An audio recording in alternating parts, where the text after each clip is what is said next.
He walked with a slight limp, not enough to need help, but just enough for observant eyes to notice something once went wrong and never quite healed right. And every morning at exactly 5:58 a.m., Thomas Rayner would unlock the door to Miller's barbershop, flick on the humming neon sign, and flip the chalkboard that said, "Walk-ins welcome," without saying a word, brushing the sidewalk of leaves whether it needed it or not, folding the American flag left out by the VFW hall next door, and brewing coffee no one paid for but everyone drank, and by 6:15 a.m. without fail, the same two retirees, Don Clements and Pastor Jules, would shuffle in with newspaper underarm and stories from 40 years ago tucked in their throats, settling into the leather chairs worn smooth by decades of conversations, while Thomas would nod, pour 2 cups, and start sweeping hair from yesterday that was never really there because he cleaned it already, and even when no customers came in for a trim, he still polished the mirrors, straightened the cape, organized the clippers in rows, and always left the middle chair empty, the one under the brass plaque that simply read "reserved," and no one dared sit there, not because of superstition or regulation but because they knew it belonged to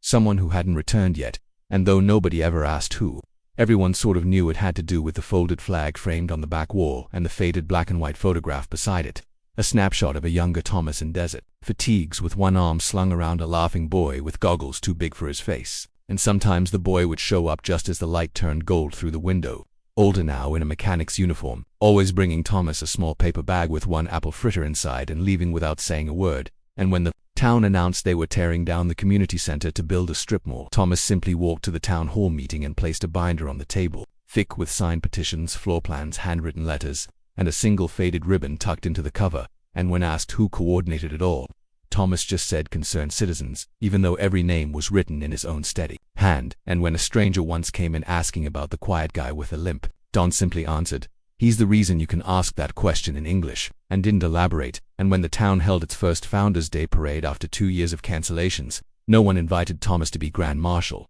not because he wasn't worthy, but because no one thought he'd say yes. Yet when the morning came and the marching band stalled midway on Main Street due to an axle break, Thomas appeared from nowhere, toolkit in hand, crawling under the float with a socket wrench and fixing it in less than 4 minutes while wearing slacks and a dress shirt with creases so sharp they could cut glass, then walked away before anyone could say thank you, disappearing behind the hardware store and returning to his shop where he replaced the broken broom handle no one else knew was cracked, and when the mayor tried to give him a medal, he handed it back and said, "Give it to the widow who volunteered every night shift at the shelter." And when a fire broke out in the duplex near Clark Street, Thomas arrived before the engines did, pulling a mother and her toddler out through a bathroom window, smoke clinging to his jacket, and still opened his barbershop the next day without comment, telling curious customers he just needed to clean his coat and maybe air out the back room. And when he once found a teenager stealing from the donation jar near the till, he didn't call the police but offered the kid a broom and a Saturday job. And now that same teenager, now a grown man with twins, runs the only grocery store in town and always keeps Thomas's favorite yogurt stocked in the back,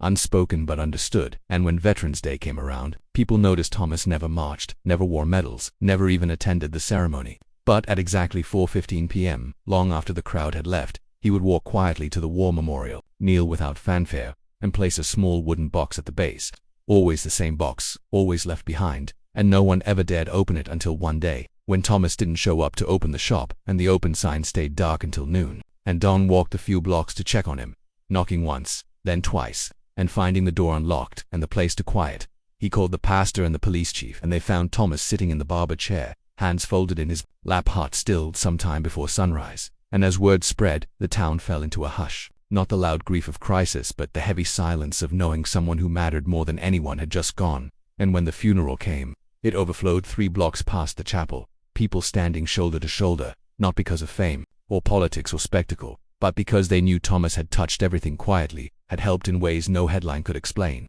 And when the mayor gave the eulogy, he simply read a letter found in that little wooden box at the war memorial, which read, "If you're reading this, then I've moved on not far, just to the next place I'm needed. Please don't make statues or speeches. Just find someone who needs help and give it to them quietly. That's enough. That's always been enough." And signed it with 3 initials, TJR. And someone noticed the boy in the photograph was actually Corporal James Rayner, Kia dos Mil Tres, Thomas's son, and the flag in the shop had been from his funeral. And the barber chair in the middle had been his seat since he was 5. Always left open, always waiting. And in the weeks that followed, the mechanic opened the shop at dawn every day, keeping the old rituals alive, serving coffee in mismatched mugs, and never using the middle chair. And people still came, not just for haircuts, but to remember. And one day, a new boy came in, maybe 8 or 9, shy, holding a broom bigger than he was, and asked if the sign in the window meant he could help sweep. And the mechanic just smiled, handed him the dustpan, and said, "Yeah, kid, we could use the help." And through the window, sunlight caught the frame on the wall, and the photo of Thomas and James seemed to glow just a little.